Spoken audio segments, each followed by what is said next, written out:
PKM academy, I am Ashutosh Singh और chemistry teacher. बेटा क्या हाल चाल है आपका, ये पहले बताओ आप लोग। बढ़िया है। पढ़ाई वढ़ाई कैसी चल रही है आपकी? पढ़ाई करो, टाइम बहुत कम बचा है बेटा, मेहनत करो, लग जाओ, कायदे से बता दे रहा हूँ, ठीक है ना, ये ध्यान रखो। तो चलो बेटा हम लोग पढ़ते हैं। कल सीएफटी पढ़ रहे थे और सीएफटी के आगे बेटा कुछ नोट्स पॉइंट है, उस पर जो जरूरी बातें जहाँ से क्वेश्चन आता है तो उस चीज़ को हमें करना है, ध्यान रखना। नोट में बेटा ध्यान दो, इसको कहते हैं पेयरिंग एनर्जी। पेयरिंग एनर्जी बेटा, या फिर हिंदी में बोलते हो आप युग्मन ऊर्जा।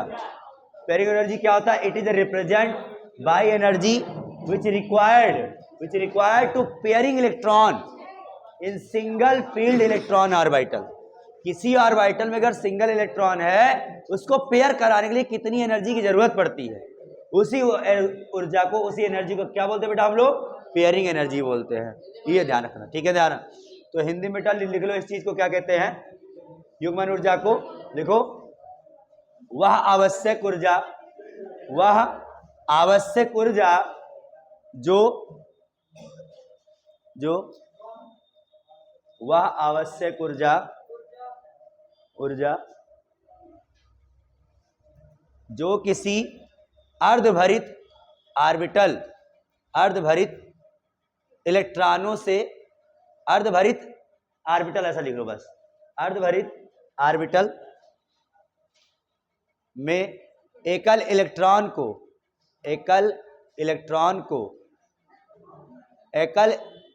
का, ऐसा लिख लो, एकल इलेक्ट्रॉन का युग्म बनाने में उपयोग होता है। वह ऊर्जा जो किसी अर्धभरित ऑर्बिटल के एकल इलेक्ट्रॉन को युग्म बनाने में, इलेक्ट्रॉन का युग्म बनाने में उपयोग होता है, पेयर कराने में उपयोग होता है, युग्म बनाने में उपयोग होता है।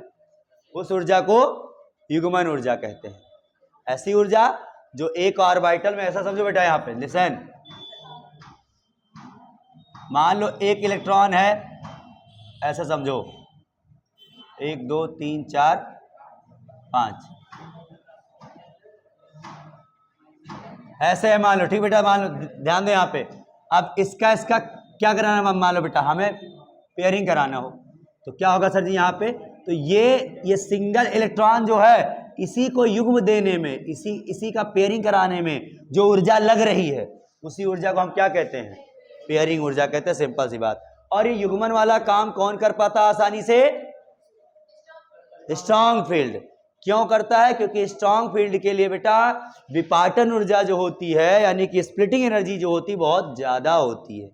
कल मैंने बताया भी था आपको बेटा, जो स्ट्रॉन्ग फील्ड लिगेंड अगर होंगे तो वो उनकी जो स्प्लिटिंग एनर्जी होगी वो क्या होगी? बहुत ज्यादा होती है, ध्यान रखना, ये ध्यान रखना। तो बेटा इसी पे नोट लिखना है आपको। अगली चीजें देखो ध्यान से यहां पर, कि पहला चीज, फॉर स्ट्रॉन्ग फील्ड लिगेंड, एक प्रबल क्षेत्र, ठीक बेटा, एक प्रबल क्षेत्र लिगेंड के लिए ऐसा कहानी होता है कि बेटा डेल्टा ओ जो है वो क्या होता है? ज्यादा होता है सर जी। किससे? तो पेयरिंग एनर्जी से। किससे होता है बेटा? पेयरिंग एनर्जी से। यानी सर जी ये क्या है? विपाटन ऊर्जा जो है बेटा आपकी, विपाटन ऊर्जा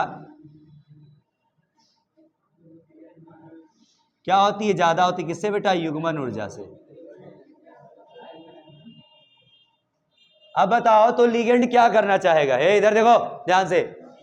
जिस लिगेंड्स के लिए बेटा क्या कहते हैं, विपाटन ऊर्जा बहुत ज्यादा हो, तो वो क्या करना चाहेगा? युग्मन। यह सबसे बड़ी चीज है, ध्यान रखना। कोई भी इंसान हो, चाहे वस्तु हो, चाहे चीज हो, हर कोई ये चाहता है कि कम एनर्जी में काम हो जाए।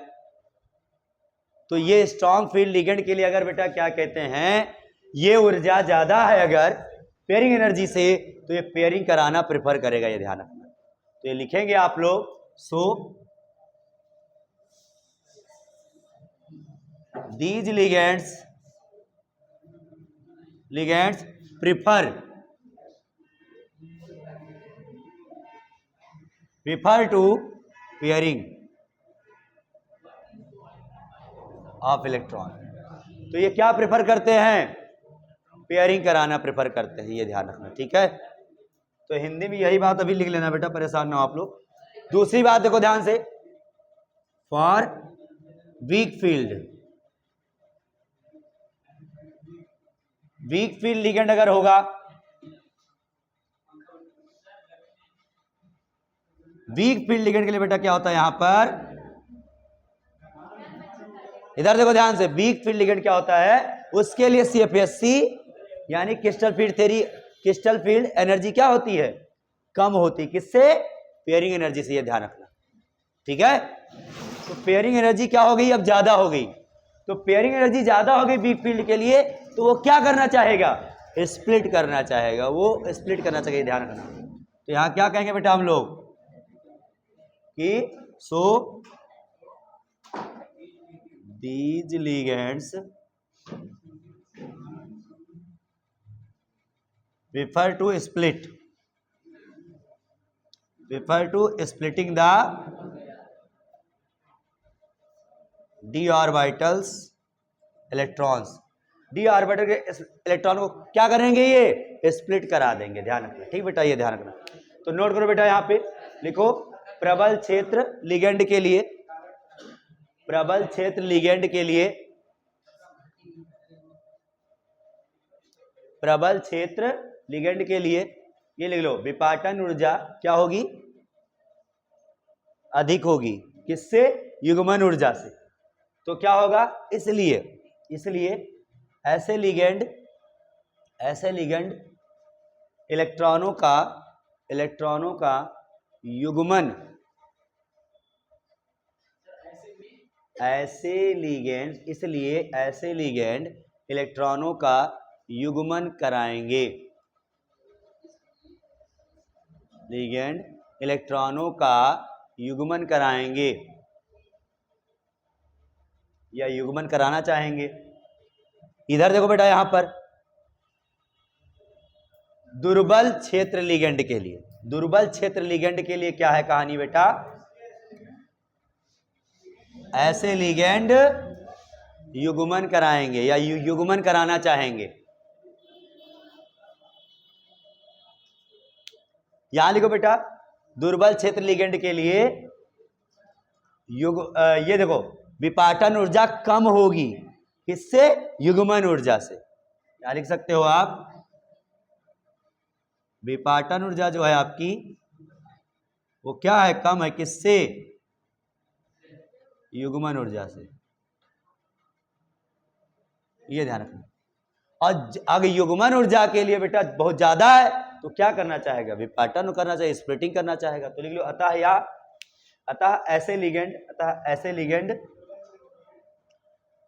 ऐसे लिगेंड या दुर्बल क्षेत्र लिगेंड डी ऑर्बिटलों के इलेक्ट्रॉनों का विपाटन कराएंगे, डी ऑर्बिटलों के इलेक्ट्रॉनों का विपाटन कराएंगे। समझो एक एग्जाम्पल से अब इस चीज को कैसे हो रहा है, ठीक है, ये ध्यान रखना।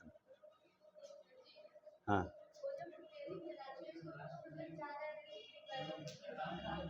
जब पेयरिंग नहीं, ये अलग अलग कहानी दोनों के लिए है। अगर स्ट्रॉन्ग फील्ड लिगेंड है तो स्ट्रॉन्ग फील्ड लिगेंड के लिए क्या चीज ज्यादा कठिन करना काम है, स्प्लिटिंग करना। स्प्लिटिंग करेंगे तो बहुत ज्यादा एनर्जी लगेगी, ये ध्यान रखना। और पेयरिंग के लिए थोड़ी एनर्जी लगती है, तो ये क्या प्रेफर करेगा, पेयरिंग करा लेगा फट से। ये जहां स्ट्रांग होगा वो पेयरिंग कराना प्रेफर करेगा, क्योंकि उसके लिए विपाटन ऊर्जा क्या है, बहुत ज्यादा है, दिमाग में ये रखना है। इसलिए वो विपाटन नहीं कराएगा, मतलब ये ध्यान रखना। दूसरी चीजें स्प्लिटिंग नहीं कराएगा। दूसरी चीजें वीक फील्ड अगर है तो यही एनर्जी बहुत कम होती है, स्प्लिट करना बहुत कम होता है, लेकिन पेयर कराने वाली एनर्जी बहुत ज्यादा होती है, उसके लिए ज्यादा लगती है। ये अगर है तो ये पेयर नहीं करा पाता, अगर पेयर कराना है तो बहुत ज्यादा एनर्जी लगेगी, पेयरिंग एनर्जी। तो इसलिए जो एनर्जी कम होती है वही काम करेगा। फिर ये एनर्जी कम है इसके लिए, तो यही लिए क्या होता है, ये स्प्लिट कर जाता है इलेक्ट्रॉन। पेयरिंग की जगह क्या होता है, सिंगल सिंगल भरे जाते हैं। अभी देखना आप कैसे होता है, नोट कर ले बेटा इसको ना। चलो देखो बेटा, यहाँ पे मान लो फॉर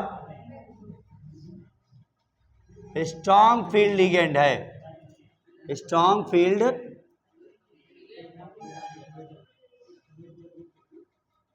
लिगेंड है, और हमारे पास D4 कॉन्फ़िगरेशन है। कैसा कॉन्फ़िगरेशन है? D4 configuration. अब D4 कॉन्फ़िगरेशन मतलब बेटा क्या होता है यहां पर? सर जी D के स्प्लिट होगी एनर्जी इसका, और कैसा फील्ड कैसा बेटा? ऑक्टाहेड्रल लिखोगे, ठीक है। तब क्या होगा बेटा? देखो यहां पर 2 ऊपर जाता है और 3 यही हो जाते हो ना। इसको क्या कहते हो? T2G, इसको EG कहते हो ना। सर जी 4 इलेक्ट्रॉन हमें भरने हैं इसमें, ध्यान देना, स्प्लिट कर रहा है। तो क्या करोगे आप? एक यहां, एक यहां, एक यहां करोगे। अब देखो क्या है, क्योंकि ये क्या है? स्ट्रॉन्ग फील्ड है, तो स्ट्रॉन्ग फील्ड के लिए चौथा इलेक्ट्रॉन यहां लाएं या यहां कर दें हम? ये ऊपर नहीं जाएगा, स्प्लिट नहीं करेगा इलेक्ट्रॉन। क्यों? क्योंकि स्प्लिटिंग एनर्जी ज्यादा है इसके लिए, पेयरिंग कराना आसान है। तो चौथा इलेक्ट्रॉन यहां क्या करा देंगे? पेयर करा देंगे हम। तो कॉन्फ़िगरेशन इसका क्या हो जाएगा बताओ सब लोग? कॉन्फ़िगरेशन ये हो जाएगा T2G4 और EG0, ये कॉन्फ़िगरेशन हो जाएगा। ध्यान रखना ये बात। नए ऑर्बिटल आ गई है आपके, समझ में आई बात? नहीं समझ में आई बात? अरे स्प्लिटिंग कराते हो नहीं कहा था ये। अभी कल क्या सीखे? तो ऑक्टाहेड्रल फील्ड में, अष्टफलकीय क्षेत्र में, जब आपका 4 इलेक्ट्रॉन हो चाहे 5 हो, कितना भी, उससे मतलब नहीं, ध्यान देना। यहाँ पे इलेक्ट्रॉन जब होता है बेटा यहाँ पे, तो उन दोनों ऑर्बिटल जब लिगेंड आते हैं बॉन्ड बनाने के लिए, क्या होता है? स्प्लिटिंग होती है। 3 सेट T2G के नीचे और 2 सेट EG के ऊपर, ये होता है। अब सुनो ध्यान से, यहाँ पर जो कि देखो 4 इलेक्ट्रॉन है हमारे पास में, चारों में हम 3 तो भर दिए। अब चौथा कहां जाएगा सर जी? चौथा यहां जाएगा या यहां आ जाएगा? ध्यान देना। तो इससे हमें कैसे डिसाइड हुआ कि, क्योंकि ये स्ट्रॉन्ग फील्ड है, प्रबल क्षेत्र लिगेंड है। अभी आप पढ़े हो प्रबल क्षेत्र लिगेंड के लिए पेयरिंग एनर्जी क्या होती है? कम होती है, और स्प्लिटिंग एनर्जी क्या होती है? ज्यादा होती है। तो ये इलेक्ट्रॉन को स्प्लिट कराना आसान होगा या पेयर कराना आसान होगा? कौन सी ऊर्जा कम है इसके लिए? पेयरिंग कराना आसान है ना। जो ऊर्जा, जो काम कम ऊर्जा में हो जाएगा वही तो काम करेगा। ये लिगेंड क्या करेगा? ये इलेक्ट्रॉनों को पेयरिंग कराना ज्यादा प्रेफर करेगा, क्योंकि स्प्लिटिंग एनर्जी क्या है इसके लिए? ज्यादा होती है। इसलिए ध्यान दो यहां पर बात को। तो इसलिए चौथा इलेक्ट्रॉन यहां नहीं बल्कि कहां रहेगा? T2G सेट में ही आ जाएगा। तो इसका इलेक्ट्रॉनिक कॉन्फ़िगरेशन कैसा हुआ? T2G में 4 इलेक्ट्रॉन और EG में कुछ नहीं तो 0, ये कॉन्फ़िगरेशन होता है। तो D4 का कॉन्फ़िगरेशन क्या होगा? कोई ऐसे पूछ लेगा स्ट्रॉन्ग फील्ड लिगेंड के लिए ऑक्टाहेड्रल फील्ड में, क्या बताओगे आप? T2G4 और EG0, ये ध्यान रखना। हाँ भाई, अब सुनो सब लोग यहां ध्यान से। D5 के लिए करके बताओ सब लोग। D5 के लिए करो, सेम कहानी है। क्या होगा? बोलो कॉन्फ़िगरेशन क्या होगा? बोलो भाई, फिर पेयरिंग कराएगा, 50 इलेक्ट्रॉन आएगा तो।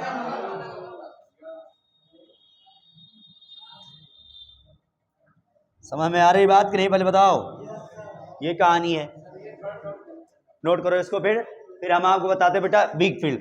अच्छा, वीक फील्ड की कहानी सुन लो पहले, फिर करो आप। फॉर वीक फील्ड, रुक जाओ, इकट्ठा उतारना। वीक फील्ड लिगेंड बेटा दुर्बल क्षेत्र लिगेंड के लिए। दुर्बल क्षेत्र लिगेंड के लिए बेटा क्षेत्र कैसा है? क्रिस्टल क्षेत्र कैसा है? ऑक्टाहेड्रल ही है, अष्टफलकीय ही है बेटा। तो ध्यान दो यहाँ पे। तो सर यहाँ कॉन्फ़िगरेशन D4 है, इसका क्या होगा? देखो ध्यान से,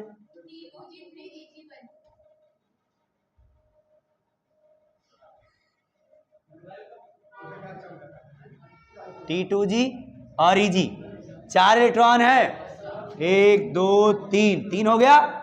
सर जी वीक फील्ड है, ये पेयरिंग और एनर्जी बहुत ज्यादा होगी इसके लिए, तो पेयरिंग नहीं करा पाएगा। तो क्या आसान होगा? ये इलेक्ट्रॉन यहां स्प्लिट कर जाएगा, भाग जाएगा उधर। समझ में आई बात? तो कॉन्फ़िगरेशन क्या हो जाएगा बेटा इसका? T2G3 और Eg1 हो जाएगा।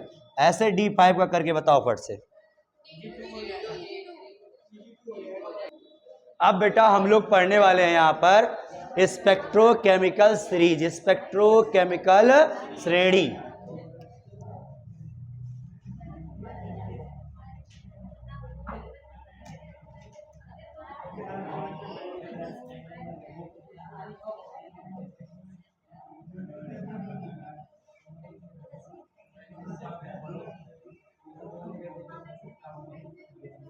बेटा स्पेक्ट्रोकेमिकल सीरीज ही बताती है कौन सा लिगेंड आप क्या कहते हैं दुर्बल होगा, कौन सा प्रबल होगा, कौन सा स्ट्रांग होगा, कौन सा वीक होगा। ठीक बेटा ना, तो लिखो that series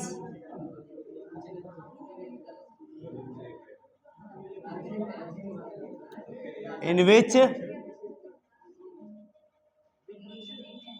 which ligands are arranged in increasing order,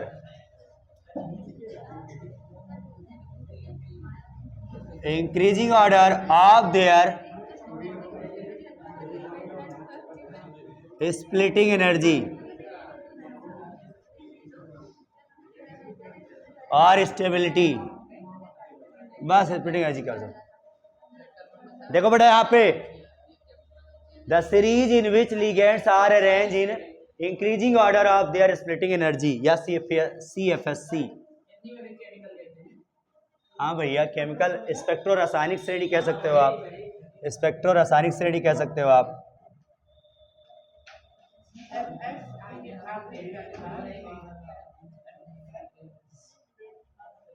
CFSC crystal field splitting energy बोलते हैं इसको। हाँ बेटा इसमें लिखो क्या कहते हैं, वह श्रेणी जिसमें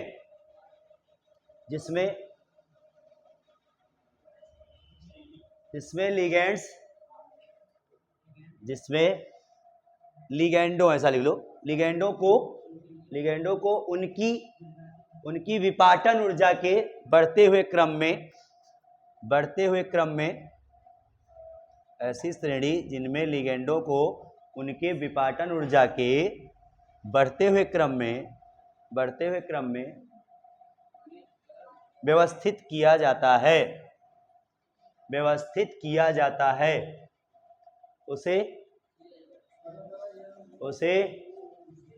स्पेक्ट्रो रासायनिक श्रेणी कहते हैं या स्पेक्ट्रोकेमिकल श्रेणी भी कहते हैं। दोनों नाम से आ जा, समझ जाना। ठीक है, वही पूछ रहा है। अब इस श्रेणी में बेटा पहले सबसे समझ लो आप कौन कौन से क्या आएंगे आपके, वो देखो ध्यान से।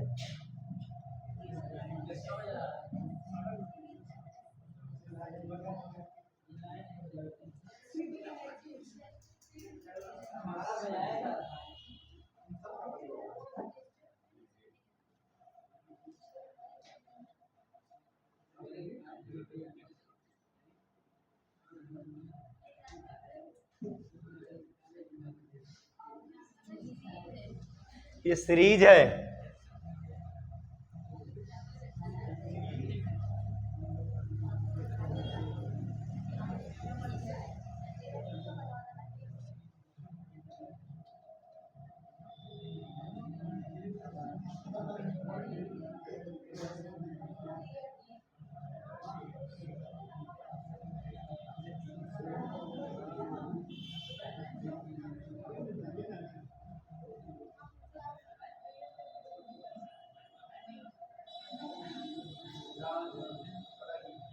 ये है बेटा, देखो ध्यान से। यहाँ पर ये सीरीज है आपकी, यस।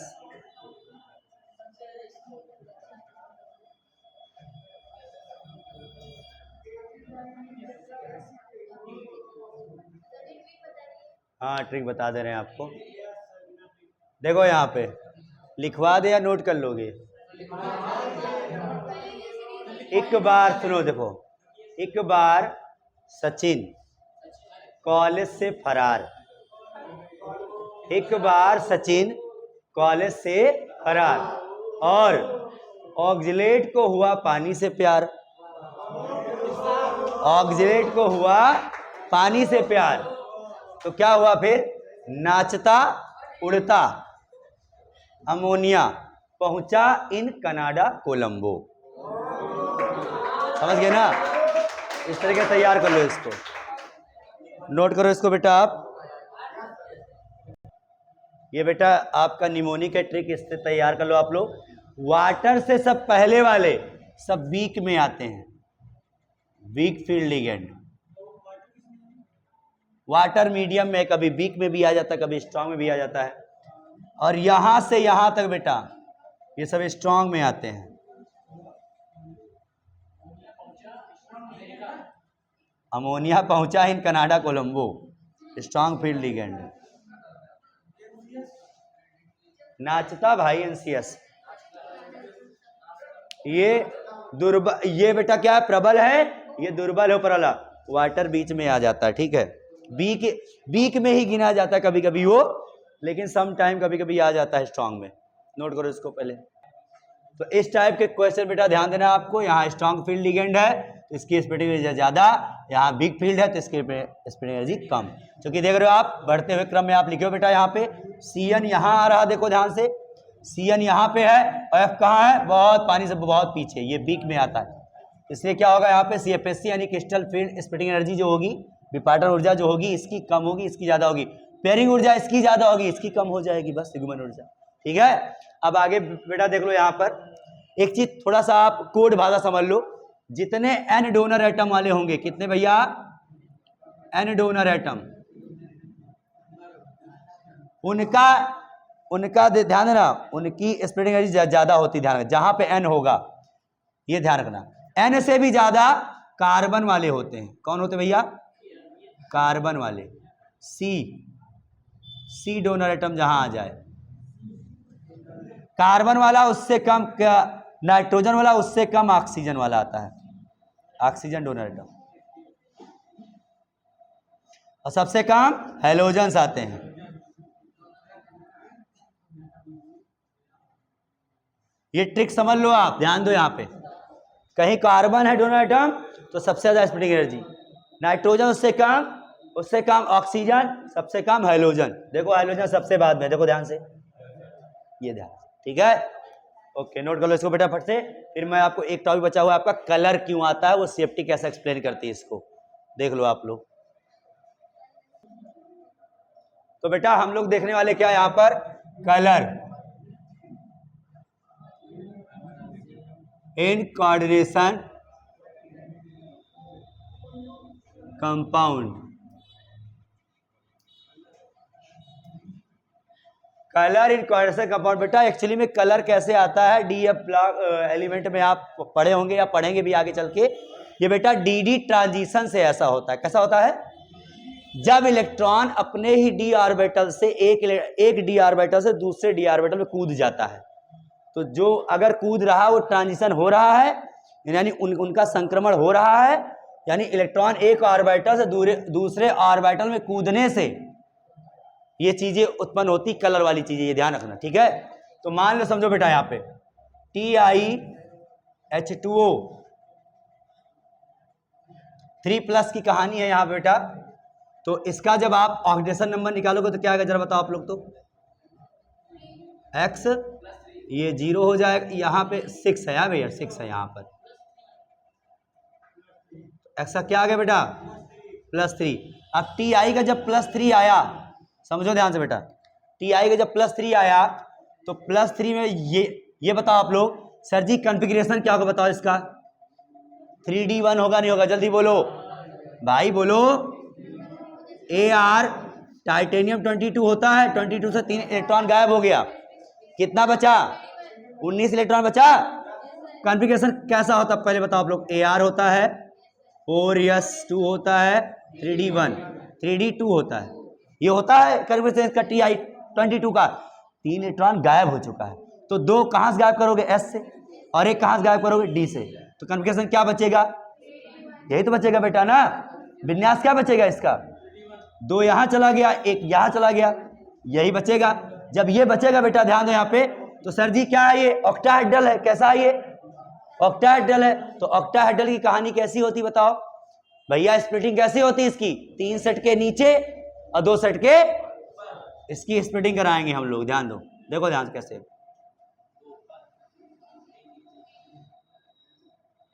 T2G वाला नीचे और EG वाला ऊपर, ठीक है सर जी। एक इलेक्ट्रॉन है यहां पे, कॉन्फ़िगरेशन पहले कैसा था बताओ, T2G 1 और EG कैसा था 0।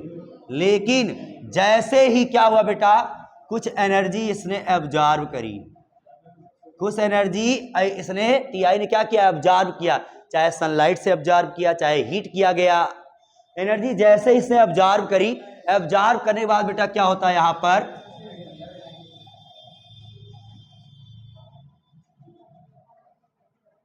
ये वाला इलेक्ट्रॉन बेटा कूद के कहां चला जाता है, ऊपर, यहां पहुंच गया इलेक्ट्रॉन बेटा, EG वाले सेट में पहुंच गया कूद करके।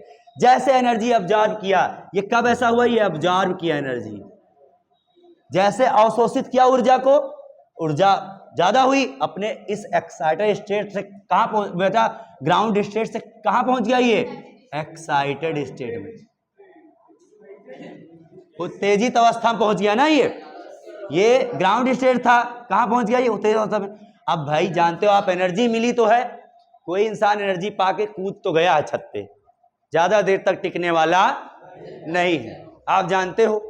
तो बेटा जैसे ही क्या हुआ, अब एनर्जी कम हुई तो क्या हुआ, फिर से क्या होगा, ये फिर से अपने ग्राउंड स्टेट में आना चाहेगा, और जैसे आना चाहेगा तो जो एनर्जी बेटा ऑब्जर्व किया था वो तो ऑब्जर्व ही किया है, अब जो एनर्जी बेटा जो बची थी ऑब्जर्व करने के बाद, देखो सनलाइट में जानते हो आप बहुत सारी लाइट्स की बहुत सारी वेव होती, सबको पता है ना, कई सारी वेव, विबग्योर वगैरह सारे कलर का रंग इससे क्या किया है, सब इसने ऑब्जर्व किया, लेकिन उतने को ही छोड़ेगा बेटा जितना इससे ऑब्जर्व नहीं किया था। तो देखो यहाँ पे क्या होगा, यहाँ पर तो जैसे ही नीचे आया तो ये क्या करेगा, कुछ एनर्जी रिलीज कर देगा, रेडिएट कर देगा बेटा, ये रेडिएशन फॉर्म में, HNU फॉर्म में बेटा एनर्जी रिलीज हो जाएगी, एनर्जी ध्यान रखना, क्या हो जाएगी, एनर्जी रिलीज। बेटा याद करो आप लोग, क्या कहते हैं, एटम वाले चैप्टर में आप जब ग्राउंड स्टेट पे जाता था फिर नीचे आता था तो उसकी एक रेडिएशन निकलती थी, याद करो, उससे स्पेक्ट्रम बनता था, बोलो, तो वही चीज दे ध्यान बेटा यहाँ पे। तो E इक्वल टू, अब जिस कलर को से ऑब्जर्व किया है उसी का कंप्लीमेंट्री कलर वाला ही एनर्जी निकालेगा, ये ध्यान रखना। जैसे ब्लू है तो ग्रीन का निकाल देगा इस तरीके से, तो कंप्लीमेंट्री कलर निकालता है, पूरक कलर निकालता है।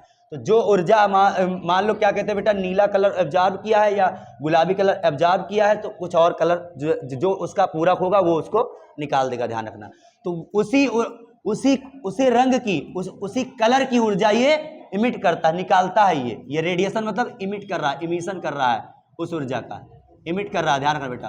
तो यही इमिशन एनर्जी क्या होती है बेटा, इक्वल टू H न्यू को क्या बोलते हो आप, C/λ, और लैम्डा हर एक कलर के लिए अलग अलग होता है, सबको पता है बेटा ना। तो ये क्या है यहाँ पे, डिफरेंट फॉर डिफरेंट कलर, अलग अलग, देखो अलग अलग लैम्डा की जो वेवलेंथ होगी, यानी ऐसा समझो बेटा यहाँ पे डिफरेंट वेवलेंथ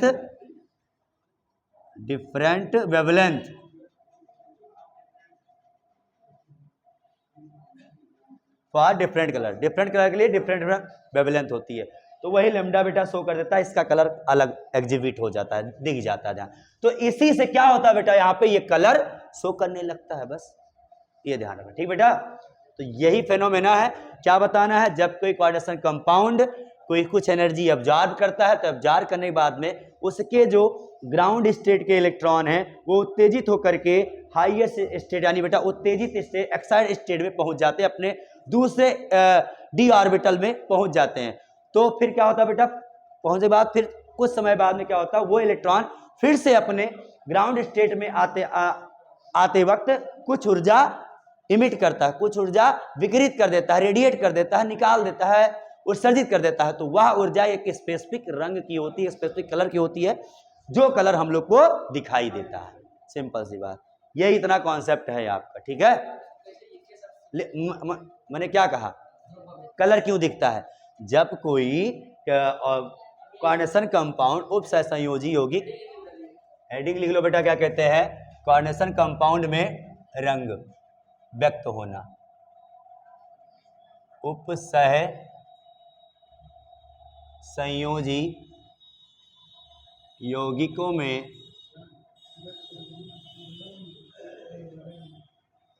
रंग व्यक्त होना। अच्छा बेटा, जब इस एक्साइटेड स्टेट में पहुंचा, देखो ध्यान से, कॉन्फ़िगरेशन क्या हो गया जरा बताओ आप लोग। तो ये था पहले, कॉन्फ़िगरेशन क्या हो गया बताओ? T2G0 और Eg हो गया 1।